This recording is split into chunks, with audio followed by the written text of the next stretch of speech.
Cameras, yeah, all good. Happy days. Got England batter Zak Crawley. We're going to start with David Charles. Go ahead, David. You seem to be in a favourable position. How do you assess it? Yeah, the boys are happy. We're in a good position as a team. Bowled really well this morning, and obviously pleased with how we batted tonight. And yeah, the boys are happy tonight. We're in a good position.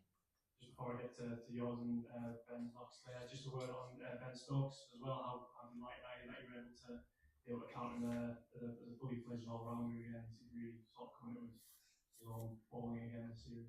Yeah, phenomenal cricketer, and so good to have him in our team as a leader. And apart from his skills, just his attitude to keep coming and coming and coming. And yeah, he's just a phenomenal cricketer. And yeah, it's great to see him back bowling. He's a fantastic bowler. He goes under the radar, I think, and he bowled phenomenally well all series and got his rewards today. Must be pleased with the runs you did get. Are you disappointed with the 16 you didn't, or are you just really pleased to sort of get a score?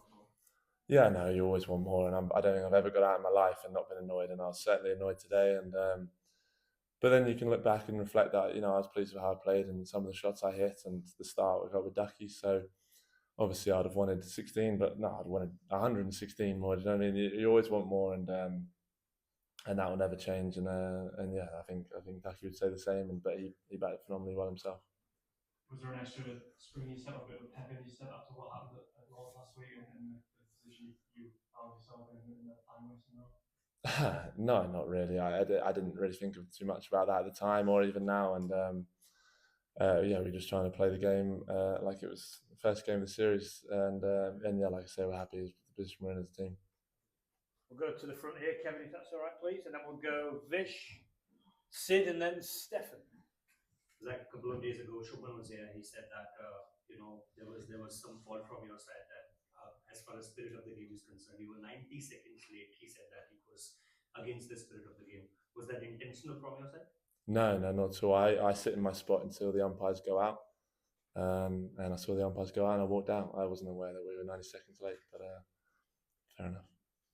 Vish in the corner, go ahead, by the window. Hi, Zach. Before the series, when we were talking to Ben about his bowling, he said he was looking back on that Cape Town spell in 2020 when you were in the corner.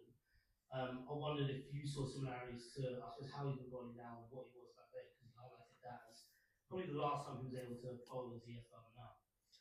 Yeah, it's a good point. I haven't thought of that, but now you mentioned it, there are so many similarities to that pace-wise. He was bowling quickly back then. He's got that pace back now. And the way he just gets that away movement from the right-handers, that zip, which is as much as anyone in the world, really. He gets that bounce, and yeah, he's a proper wicket taker, and he can make things happen. And that's certainly the case when I first came in the side back then, and he seems to have got that back now, which is a phenomenal effort considering the injuries he's had and the well, he's a little bit older now, so yeah, phenomenal effort. I'm not sure if you know this, but a stat came out while you were batting, but against Cummins, Rabada, Umrah, Hazelwood and Stark, you averaged 53.76. So if they're all in the attack together, that's what you're putting on them. What is it about facing bowlers like that seems to, I suppose, bring 53.76 out of you? I'm not sure really. I mean, they're all quite quick bowlers, and I think that's always suited me where I don't have to think too much. I can just react and play, and I think that's always it's always suited me even from a young age. And I think it's just a lot of my practice goes before those games goes into those bowlers for sure, and it's certainly facing those great bowlers, it makes you a little bit sharper, and that's all I can think of. But I'm sure they've all definitely got me out at some point. So. Yeah, it's just it's nice to have that stat, but I certainly won't be resting on it for too long. We'll go to Stefan, please. What about it, Zach? I was just listening to what you're saying downstairs. You said that one of the things you just said not premeditate as much. Why were you premeditating previously?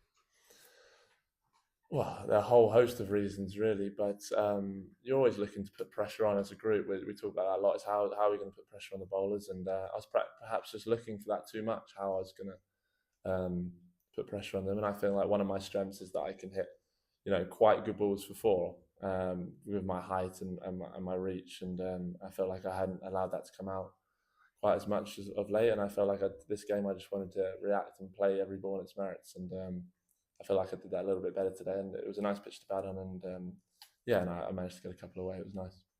I think I'm right in saying that you don't do social media, and we know that this environment always, backs you to the hill.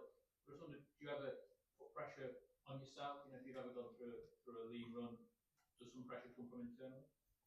Yeah, definitely.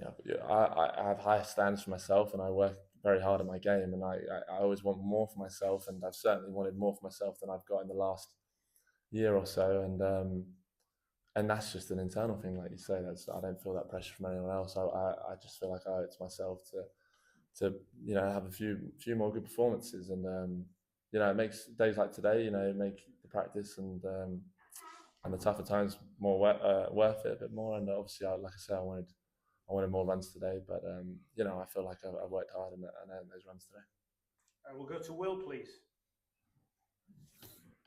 Zach, you always seem like quite a calm, relaxed character, but I suppose Indian might say that you're the person who sparked this series into life and brought the needle out of this series. Are you someone who really enjoys that needle and playing that kind of getting involved in the battle with the opposition?